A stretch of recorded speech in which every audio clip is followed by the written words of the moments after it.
ఆడపడుచుల విషయానికి వస్తే నీ ఇంట్లో ఆడపడుచులు నీ తల్లిని నీ చెల్లెల్ని కాపాడలేనోడు రాష్ట్రంలో ఉన్న ఆడపడుచులంతా నా చెల్లెళ్ళు నా అక్కలు అని చెప్పి చెప్తాడు. మరి ఏ మొహం పెట్టుకుని చెప్తున్నాడో తెలియదు. మరి వివేకానంద రెడ్డి గారు హత్య జరిగి ఇప్పటికే దగ్గర 4 ఏళ్ళు పైచలకు దాటింది.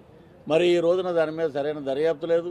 మరి సీఎం అయినప్పుడు మన మన ఒక విశాఖపట్నంలోనే ఎవరో సోదరుడు వాళ్ళ అన్నయ్యని ఎవరైనా మర్డర్ చేస్తే వాళ్ళు ఏంటంటే ఇమ్మీడియట్ కోర్టుకు వెళ్ళటం, లేకపోతే పెద్దల సలహా తీసుకోవటం, లేకపోతే ఇంకా అతను ఆవేశపడడం అంటే అతను చంపేయటము, లేకపోతే ఇంకో రకంగా వెళ్ళి న్యాయం చేసుకోవటం జరుగుతుంది. కానీ ఒక ముఖ్యమంత్రి తన సొంత చెల్లెలకే న్యాయం చేయలేనోడు ఈ రాష్ట్రంలో ఉన్న ఆడపడుచులకు ఏం న్యాయం చేస్తాడని చెప్పి జనసేన తరపున మేము అడుగుతున్నాం. ప్రశ్నిస్తే నోరు నొక్కుతాం. మీ సంస్కృతి ప్రశ్నించకూడదు, మాట్లాడకూడదు. ఏదైనా అడిగినా పవర్ స్టార్ పవన్ కళ్యాణ్ దత్తపుత్రుడు అంటారు. నువ్వేమన్నా చూసావా? లేకపోతే పవర్ స్టార్ పవన్